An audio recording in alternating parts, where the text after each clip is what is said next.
أعوذ بالله من الشيطان الرجيم بسم الله الرحمن الرحيم يا بني إسرائيل اذكروا نعمتي التي أنعمت عليكم وأوفوا بعهدي أوف بعهدكم وإياي فارهبون وآمنوا بما أنزلت مصدقا لما معكم ولا تكونوا أول كافر به ولا تشتروا بآياتي ثمنا قليلا وإياي فاتقون ولا تلبسوا الحق بالباطل وتكتموا الحق وأنتم تعلمون. یا میں نے اے بنی میں نے اولاد اسرائیل، یہ حضرت یعقوب علیہ السلام کا دوسرا نام ہے. یا بنی اسرائیل، اے اسرائیل کی اولاد، یعنی اے بنی اسرائیل. اذکرو، یاد کرو تم، نعمتی، میری نعمتوں کو، التی، وہ نعمتیں، انعامتو، جو میں نے انعام کی تھی، علیکم، تم پر، یعنی جو میں نے تم پر اتاری یا تمہیں دی نعمتیں، ان کو یاد کرو. وَأَوْفُوا، واؤ اور اوفو میں نہ پورا کرو، بعہدی، عہد معاہدے کو کہتے ہیں جو دونوں جانب سے ہوتا ہے. وَأَوْفُوا بعہدی، با میں نہ ساتھ ہے، یا اپنی طرف نسبت ہے، اور پورا کرو میرے عہد کو. اوفی، میں پورا کروں گا، بعہدی، اس عہد کو، کم جو تمہارا ہے، یعنی تم میرے عہد کو پورا کرو، میں پورا کروں گا تمہارے عہد کو. وَإِيَّايَ فَارْهَبُونَ، وَإِيَّايَ، واؤ اور ایایا، یعنی مجھ ہی سے، مطلب ہے مجھ ہی سے ڈرو. فرحبون، مجھ ہی سے، فرحبون، ڈرو. وآمنو، اور ایمان لاؤ، بما، اس چیز پر، انزلتو، جو میں نے نازل کی ہے، مصدقاً، اور وہ تصدیق کرنے والی ہے، لما، اس چیز کے بارے میں، اس چیز کی تصدیق کرنے والی ہے، معکم، ما میں نہ ساتھ، کم میں نہ تم، اور تصدیق کرنے والی ہے اس چیز کی جو تمہارے پاس ہے، یعنی تم پر جو کتابیں نازل کی گئی ہیں. ولا تکونو، واو اور لا میں نہ نہیں، تکونو میں نہ ہو جانا، اور نہ ہو جاؤ تم، اول کافرم بھی، اول اول یعنی شروع والے، انکار کرنے والے، اس کے یعنی قرآن کے، یعنی جو شروع شروع میں انکار کرنے والے ہیں ان میں نہ ہو جاؤ.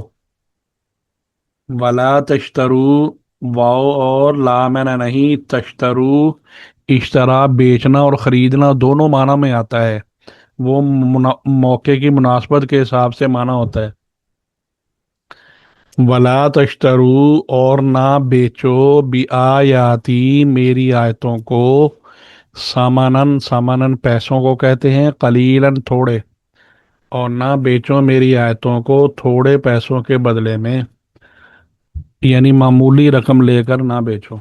وَإِيَّايَ، واؤ اور ایایا، مجھ ہی سے، اتقون، ڈرو، بچتے رہو. تقوی، تقوی ہوتا ہے ڈرنا، اور مجھ ہی سے ڈرتے رہو یا بچتے رہو. ولا تلبسو، واؤ اور لا میں نے نہیں، تلبسو میں نے مکس کرنا، خلط ملط کرنا، اور نہ خلط ملط کرو، الحق، حق کو، بالباطل، باطل کے ساتھ، یعنی حق کے اندر باطل کو مکس نہ کرو. ولا، اور یہاں بھی لا آنا ہے، جیسے لا تلبسو، یہاں بھی لا. ولا، اور نہ، تکتمو، نہ چھپاؤ، کتمان چھپانے کو کہتے ہیں، اور نہ چھپاؤ، الحق، حق کو، وانتم، واؤ یہاں حال کے معنی میں، اس حال میں کہ انتم، کہ تم لوگ، تعلمون، اس کا علم رکھتے ہو، یعنی جان بوجھ کر حق کو مت چھپاؤ. سورہ بقرہ کے ذکر، سورہ بقرہ جو ہے اس میں قرآن کے ذکر سے شروع کی گئی تھی، اور یہ بتلایا گیا تھا کہ قرآن کی ہدایت اگرچہ ساری مخلوق کے لیے عام ہے، مگر اس سے نفع جو ہے وہ صرف مومن اٹھائیں گے۔ اس کے بعد ان لوگوں کے لیے سخت عذاب کا ذکر فرمایا جو اس پر اللہ پر ایمان نہیں لائے۔ ان میں ایک طبقہ کھلے عام کافروں کا تھا اور دوسرا منافقین کا تھا۔ دونوں کا ذکر کیا گیا، ساتھ ان کے کچھ حالات اور غلط کاریوں کا ذکر بھی کیا گیا۔ اس کے بعد مومن، مشرک، منافق کے تینوں طبقوں کو خطاب کر کے سب کو اللہ تعالیٰ کی عبادت کی تاکید کی گئی۔ قرآن کریم کے اعجاز کا ذکر کر کے سب کو ایمان کی دعوت دی گئی۔ پھر آدم علیہ السلام کی پیدائش کا ذکر کر کے ان پر ان کی اصلیت اور حقیقت اور اللہ تعالیٰ کی قدرت کاملہ واضح کی گئی، تاکہ اللہ تعالیٰ کی اطاعت، عبادت کی ترغیب اور اللہ تعالیٰ کی نافرمانی سے بچنے کی فکر ہو جائے۔ پھر کفار کی دو جماعتیں جن کا ذکر اوپر آیا ہے، یعنی ایک کھلے عام کافر اور دوسرے منافق، ان دونوں میں دو طرح کے لوگ تھے۔ ایک تھے بت پرست مشرک جو صرف اپنے باپ دادا کی رسموں کی پیروی کرتے تھے۔ ان کے پاس کوئی پرانا یا نیا علم نہیں تھا، عام طور پر وہ ان پڑھ تھے جیسے عام اہل مکہ تھے، اسی لیے قرآن میں ان لوگوں کو امیین کہا گیا۔ دوسرے وہ لوگ تھے جو پچھلے انبیاء پر ایمان لائے اور پہلی آسمانی کتابوں تورات اور انجیل وغیرہ کا علم ان کے پاس تھا، لکھے پڑھے لوگ کہلاتے تھے۔ ان میں سے بعض جو تھے وہ حضرت موسیٰ علیہ السلام پر ایمان رکھتے تھے، لیکن عیسیٰ علیہ السلام پر ایمان نہیں رکھتے تھے، ان کو یہود کہا جاتا تھا۔ اور بعض عیسیٰ علیہ السلام پر ایمان رکھتے تھے اور حضرت موسیٰ علیہ السلام کو بحیثیت نبی معصوم نہیں مانتے تھے، ان کو نصارہ یعنی عیسائی کہا جاتا تھا۔ ان دونوں کو قرآن میں اس بنا پر اہل کتاب کہا گیا کہ یہ دونوں اللہ تعالیٰ کی آسمانی کتاب تورات یا انجیل پر ایمان رکھتے تھے۔ یہ لوگ پڑھے لکھے اہل علم ہونے کی وجہ سے لوگوں کی نظروں میں معزز اور قابل اعتماد مانے جاتے تھے۔ ان کی بات ان پر اثر انداز کرتی تھی۔ یہ اگر راستے پر آ جاتے تو دوسروں کے مسلمان ہونے کی توقع بہت زیادہ تھی۔ مدینہ طیبہ اور اس کے قرب و جوار میں ان لوگوں کی کثرت تھی۔ سورہ بقرہ چونکہ مدنی صورت ہے، اس لیے اس میں مشرکین اور منافقین کے بیان کے بعد اہل کتاب کو خاص طور پر اور اہتمام کے ساتھ مخاطب کیا گیا۔ 40ویں آیت سے لے کر شروع ہو کر 123 نمبر آیت کے آخر پارے تک انہی لوگوں سے خطاب ہے، جن میں ان کو مانوس کرنے کے لیے شروع میں ان کی خاندانی شرافت اور اس سے دنیا میں حاصل ہونے والے اعزاز کا، اور پھر اللہ تعالیٰ کی مسلسل نعمتوں کا ذکر کیا گیا۔ پھر ان کی بے راہ روی اور غلط کاری پر ان کو متنبع کیا گیا اور صحیح راستے کی طرف دعوت دی گئی۔ ان میں سے پہلی 7 آیتوں میں مختصر خطاب ہے، جن میں سے 3 میں ایمان کی دعوت اور 4 میں اعمال صالحہ کی تلقین کی گئی۔ اس کے بعد بڑی تفصیل سے ان کو خطاب کیا گیا۔ تفصیلی خطاب کے شروع میں اور بالکل ختم پر پھر اہتمام کے ساتھ یا بنی اسرائیل فرما کر انہی الفاظ کا اعادہ کیا گیا، یعنی ان کو دوبارہ کہا گیا جن سے پہلے شروع کیا گیا تھا، جیسا کہ اپنے کلام کو مؤثر اور وقت والا بنانے کے لیے ایسا کرنا عام طور پر بیان کا حصہ ہوتا ہے۔ یا بنی اسرائیل، یہ اسرائیل عبرانی زبان کا لفظ ہے، اس کے معنی ہے اللہ کا بندہ۔ یہ حضرت یعقوب علیہ السلام کا دوسرا نام ہے۔ بعض علماء نے فرمایا کہ رسول کریم صلی اللہ علیہ وسلم کے سوا کسی اور نبی کے نام ایک سے زیادہ نہیں ہیں، صرف حضرت یعقوب علیہ السلام کے 2 نام ہیں، ایک یعقوب اور دوسرا اسرائیل۔ قرآن کریم میں اس جگہ ان کو بنی یعقوب کہہ کر خطاب نہیں کیا گیا، بلکہ دوسرا نام اسرائیل استعمال کیا گیا۔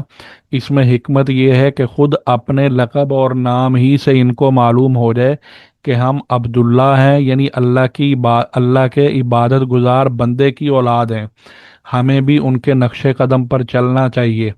اس آیت میں بنی اسرائیل کو خطاب کر کے ارشاد فرمایا، اور پورا کرو تم میرا عہد، اوفو بعہدی، یعنی پورا کرو تم میرے عہد کو، یعنی تم مجھ سے کیا گیا وعدہ جو تورات میں تھا، جس کا بیان اس آیت میں ہے، جو اللہ تعالیٰ نے سورہ مائدہ کی 12 نمبر آیت میں فرمائی ہے بیان، وَلَقَدْ أَخَذَ اللَّهُ مِيثَاقَ بَنِي إِسْرَائِيلَ۔ اس آیت میں سب سے اہم معاہدہ یہ تھا کہ تمام رسولوں پر ایمان لانا ہے، جن میں ہمارے رسول کریم صلی اللہ علیہ وسلم خاص طور پر شامل ہیں۔ اسی طرح نماز، زکوٰۃ اور صدقات بھی اس معاہدے میں شامل ہیں، جن کا خلاصہ رسول کریم صلی اللہ علیہ وسلم پر ایمان اور آپ کا مکمل اتباع کرنا ہے۔ اسی لیے حضرت عبداللہ بن عباس رضی اللہ تعالیٰ نے فرمایا کہ اس عہد سے مراد محمد صلی اللہ علیہ وسلم کی اتباع ہے۔ پھر آگے اللہ نے فرمایا کہ تم میرا عہد پورا کرو تو میں پورا کروں گا تمہارے عہد کو، یعنی اسی آیت میں اللہ تعالیٰ نے یہ وعدہ فرمایا کہ جو لوگ اس عہد کو پورا کریں گے تو اللہ تعالیٰ ان کے گناہ معاف کر دیں گے اور ان کو جنت میں داخل کیا جائے گا۔ تو حسب وعدہ ان لوگوں کو جنت کی نعمتوں سے نوازا جائے گا۔ خلاصہ یہ ہے کہ اے بنی اسرائیل، تم میرا عہد جو محمد صلی اللہ علیہ وسلم کے اتباع کرنے کا ہے وہ پورا کرو، تو میں اپنا عہد یعنی تمہاری مغفرت اور جنت کا وعدہ پورا کروں گا۔ صرف مجھ سے ہی ڈرو، اور عوام الناس معتقدین یعنی جو تمہاری عقیدت رکھنے والے ہیں، تمہارے مرید ہیں، ان سے مت ڈرو۔ ان کی منشا کے خلاف کلمہ حق کہو گے تو وہ معتقد نہیں رہیں گے، تمہاری آمدنی بند ہو جائے گی۔ تفسیر قرطبی میں لکھا ہے کہ اللہ تعالیٰ نے بنی اسرائیل کو اپنی نعمتوں اور احسانات یاد دلا کر اپنی یاد اور اطاعت کی طرف دعوت دی ہے، اور امت محمدیہ کو جب اسی کام کے لیے دعوت دی تو احسانات اور انعامات کا ذکر کیے بغیر اللہ نے فرمایا فَاذْكُرُونِي أَذْكُرْكُمْ، سورہ بقرہ آیت نمبر 152، یعنی تم مجھے یاد کرو میں تمہیں یاد کروں گا۔ اس میں امت محمدیہ کی ایک خاص فضیلت کی طرف اشارہ ہے کہ اس کا تعلق جو ہے اپنے محسن یعنی احسان کرنے والے اور انعام کرنے والی ذات سے بلا واسطہ ہے۔ یہ محسن کو پہچان کر احسان کو پہچانتے ہیں، بخلاف دوسری امتوں کے وہ احسانات کے ذریعے سے محسن کو پہچانتے ہیں۔ اس آیت سے معلوم ہوا کہ عہد اور معاہدے کو پورا کرنا ضروری ہے، عہد شکنی کرنا یعنی وعدے کی خلاف ورزی کرنا حرام ہے۔ سورہ مائدہ کی پہلی آیت میں اس سے زیادہ وضاحت کے ساتھ اللہ تعالیٰ نے فرمایا اوفو بالعقود، یعنی تمہارے آپس کے جو بھی عقد ہو جائیں، معاہدے ہو جائیں، ان کو پورا کرو۔ رسول کریم صلی اللہ علیہ وسلم نے فرمایا کہ عہد شکنی کرنے والوں کو جو سزا آخرت میں ملے گی، اس سے پہلے ہی ایک سزا یہ دی جائے گی کہ محشر کے میدان میں جہاں تمام اولین اور آخرین کا اجتماع ہوگا، وہاں عہد شکنی کرنے والے پر ایک جھنڈا بطور نشانی کے لگا دیا جائے گا، اور جتنی بڑی اس کی عہد شکنی ہوگی یہ جھنڈا اتنا ہی بلند ہوگا۔ اس طرح ان کو میدان حشر میں رسوا اور شرمندہ کیا جائے گا۔ آگے اللہ تعالیٰ نے فرمایا وَلَا تَكُونُوا أَوَّلَ كَافِرٍ بِهِ، نہ ہو جاؤ شروع والے کافروں میں۔ کافر ہونا چاہے سب سے پہلے ہو یا بعد میں، بہرحال انتہائی ظلم اور جرم ہے، مگر اس آیت میں یہ فرمایا کہ پہلے کافر نہ بنو۔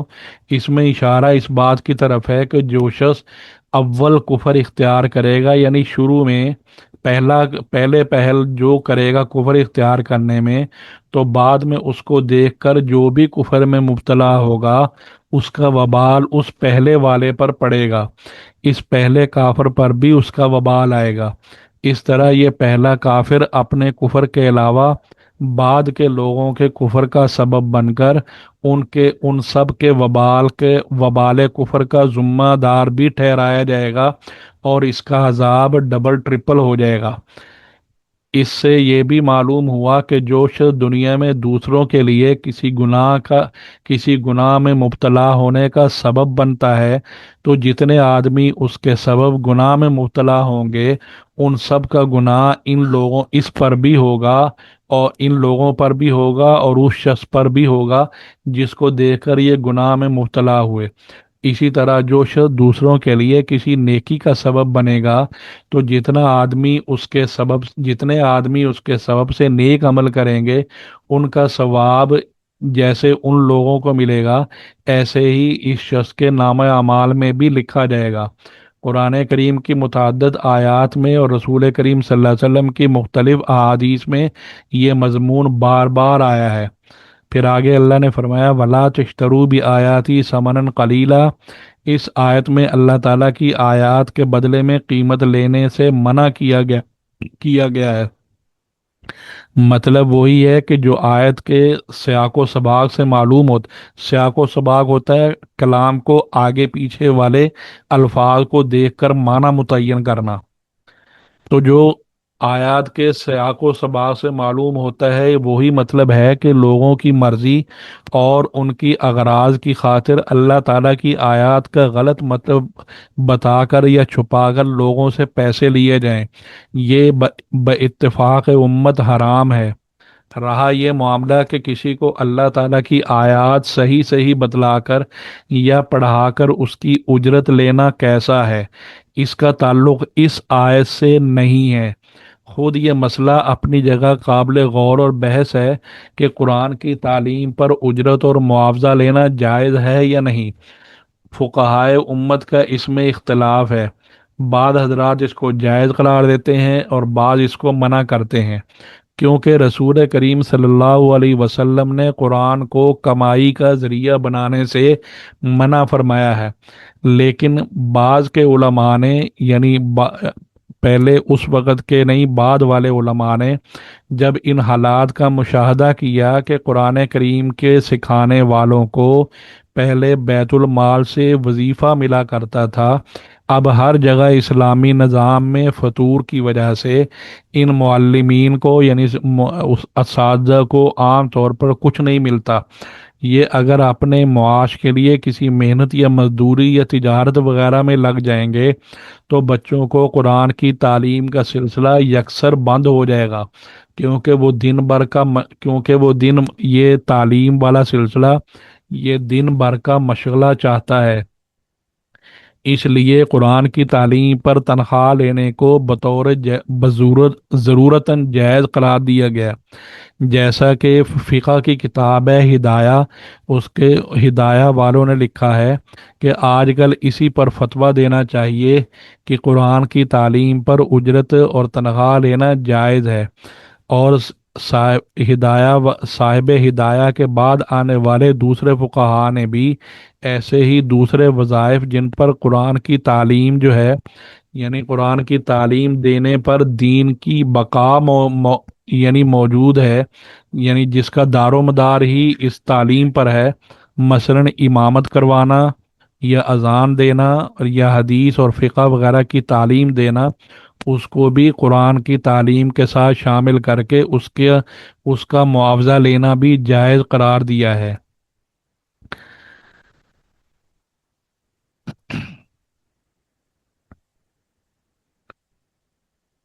علامہ شامی رحمہ اللہ یہ مشہور ہیں، انہوں نے شرح لکھی تھی ایک در مختار، اس کی شرح لکھی تھی، اور ایک ان کا اپنا رسالہ تھا، اس میں بڑی تفصیل اور دلائل کے ساتھ یہ بات واضح کر دی ہے کہ قرآن کی تعلیم وغیرہ پر اجرت لینا جس کو بعض والے فقہا نے جائز قرار دیا ہے، اس کی وجہ ایک ایسی دینی ضرورت ہے جس میں خلل پڑنے سے دین کے پورے نظام میں خلل واقع ہوتا ہے، اس لیے اس کو ایسی ہی ضرورت کے موقعوں پر محدود رکھنا ضروری ہے۔ اس وجہ سے انہوں نے آگے یہ مسئلہ بیان کیا ہے کہ مردوں کو ایصال ثواب کے لیے قرآن ختم کروانا یا دوسرا وظیفہ پڑھانا اجرت کے ساتھ حرام ہے، اس کے بدلے میں ان کو پیسے دینا حرام ہے، کیونکہ اس بات پر یعنی مردوں کو پڑھ کے بخشنا یہ عام، اس پر کسی دینی ضرورت کا دار و مدار نہیں ہے، اور اجرت لے کر پڑھنا حرام ہوگا، تو اس طرح پڑھنے والا اور پڑھانے والا گویا کہ دونوں گناہگار ہوں گے، اور جب پڑھنے والے کو ہی ثواب نہیں ملا تو مردے کو کیا ثواب پہنچے گا۔ علامہ شامی رحمہ اللہ کی طرح یہاں ایک قول بعض حضرات سے یہ بھی نقل کیا گیا ہے کہ ایصال ثواب کے لیے قبر پر قرآن پڑھانا یا اجرت دے کر ختم قرآن کرانا، یہ صحابہ اور تابعین اور امت کے بڑے بزرگوں سے کہیں نقل منقول نہیں ہے، یعنی ان سے ثابت نہیں ہے، اس لیے اگر کوئی ایسا کرے گا تو یہ بدعت ہے۔ پھر آگے اللہ نے فرمایا وَلَا تَلْبِسُوا الْحَقَّ بِالْبَاطِلِ وَتَكْتُمُوا الْحَقَّ وَأَنْتُمْ تَعْلَمُونَ۔ اس سے ثابت ہوا کہ حق بات کو غلط باتوں کے ساتھ یعنی خلط ملط کر کے اس طرح پیش کرنا جس سے سننے والے کو مغالطہ پڑ جائے، یہ جائز نہیں ہے۔ اسی طرح کسی خوف یا لالچ کی وجہ سے حق بات کو چھپانا بھی حرام ہے۔ مسئلہ واضح ہے، اس میں کسی تفصیل کی ضرورت نہیں ہے۔ آگے اس کے بارے میں ایک واقعہ ذکر کیا گیا ہے کہ ایک مرتبہ سلیمان بن عبد الملک رحمہ اللہ مدینہ طیبہ پہنچے، یہ اپنے وقت کے حکمران تھے۔ تو یہ مدینہ طیبہ پہنچے، وہاں چند روز قیام کیا تو لوگوں سے دریافت کیا کہ مدینہ طیبہ میں اب کوئی ایسا آدمی موجود ہے جس نے کسی صحابی کی صحبت پائی ہو۔ لوگوں نے بتلایا کہ ہاں، ایک آدمی جس کا نام ابو حازم ہے وہ موجود ہے۔ سلیمان نے اپنا آدمی بھیج کر ان کو بلوا لیا۔ جب وہ تشریف لائے تو سلیمان نے کہا کہ اے ابو حازم، یہ کیا بے مروتی ہے اور بے وفائی ہے؟ ابو حازم نے کہا کہ آپ نے میری کیا بے مروتی اور بے وفائی دیکھی ہے؟ سلیمان نے کہا کہ مدینہ کے سب مشہور لوگ مجھ سے ملنے آئے لیکن آپ نہیں آئے۔ ابو حازم نے کہا کہ اے امیر المومنین، میں آپ کو اللہ کی پناہ میں دیتا ہوں اس بات سے کہ آپ کوئی ایسی بات کہیں جو واقع کے خلاف ہے۔ آج سے پہلے نہ آپ مجھ سے واقف تھے نہ میں نے کبھی آپ کو دیکھا تھا۔ ایسے حالات میں خود ملاقات کے لیے آنے کا کوئی سوال ہی پیدا نہیں ہوتا، تو بے وفائی کیسے ہوئی؟ سلیمان نے جواب سن کر ابن شہاب زہری رحمہ اللہ اور حاضرین مجلس کی طرف توجہ کی تو امام زہری رحمہ اللہ نے فرمایا کہ ابو حازم نے صحیح کہا ہے، آپ نے غلطی کی ہے۔ اس کے بعد سلیمان نے جو بادشاہ تھا اس نے اپنے بات کرنے کے انداز کو بدلا اور کچھ سوالات شروع کیے اور کہا کہ اے ابو حازم، کیا بات ہے کہ ہم موت سے گھبراتے ہیں؟ آپ نے فرمایا وجہ یہ ہے کہ آپ نے اپنی آخرت کو ویران اور دنیا کو آباد کیا ہے، اس لیے آبادی سے ویرانے میں جانا پسند نہیں ہے۔ سلیمان نے اس کو تسلیم کیا اور پوچھا کہ کل اللہ تعالیٰ کے سامنے حاضری کیسے ہوگی؟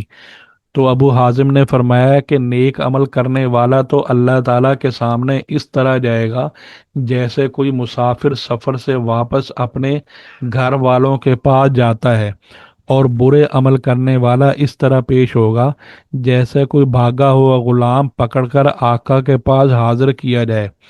سلیمان یہ سن کر رو پڑے اور کہنے لگے کاش ہمیں معلوم ہوتا کہ اللہ تعالیٰ نے ہمارے لیے کیا صورت تجویز کر رکھی ہے۔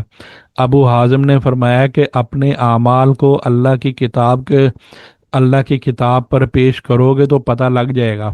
سلیمان نے دریافت کیا کہ قرآن کی کس آیت سے یہ پتہ چلے گا؟ تو ابو حازم نے کہا کہ اس آیت سے۔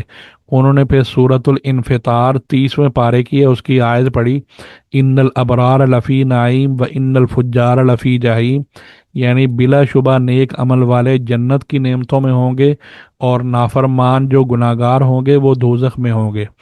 سلیمان نے کہا کہ اللہ تعالیٰ کی رحمت تو بہت بڑی ہے، وہ بدکاروں پر بھی حاوی ہے۔ اور فرمایا کہ ان رحمت اللہ قریب من المحسنین، سورہ اعراف ہے، یعنی اللہ کی رحمت نیک عمل کرنے والوں سے قریب ہے۔ تو سلیمان نے پوچھا کہ اے ابو حازم، اللہ کے بندوں میں سب سے زیادہ کون عزت والا ہے؟ تو ابو حازم نے فرمایا کہ وہ لوگ جو مروت والے ہوں اور صحیح عقل رکھنے والے ہوں۔ پھر پوچھا کہ کون سا عمل افضل ہے؟ تو فرمایا کہ فرائض اور واجبات کی ادائیگی اور حرام چیزوں سے بچنا۔ پھر فرمایا کہ کون سی دعا زیادہ قابل قبول ہے؟ تو فرمایا کہ جس شخص پر احسان کیا گیا ہو اس شخص کی دعا اپنے محسن کے لیے زیادہ قریب ہے قبول ہونے کے۔ پھر دریافت کیا کہ صدقہ کون سا افضل ہے؟ تو فرمایا کہ مصیبت زدہ سائل کے لیے باوجود اپنی تنگ دستی کے جو کچھ ہو سکے اس طرح خرچ کرنا کہ نہ اس سے پہلے احسان جتلائے اور نہ ٹال مٹول کر کے اس کو تکلیف پہنچائے۔ پھر دریافت کیا کہ کلام کون سا افضل ہے؟ تو فرمایا کہ جس شخص سے تم کو خوف ہو، جس سے تمہاری کوئی ضرورت ہو اور امید وابستہ ہو، اس کے سامنے بغیر کسی رعایت کے حق بات کہہ دینا۔ پھر دریافت کیا کہ کون سا مسلمان سب سے زیادہ ہوشیار ہے؟ تو فرمایا کہ وہ شخص جس نے اللہ تعالیٰ کی اطاعت کے تحت کام کیا ہو اور دوسروں کو بھی اس کی دعوت دی ہو۔ پھر پوچھا کہ مسلمانوں میں کون شخص بیوقوف ہے، احمق ہے؟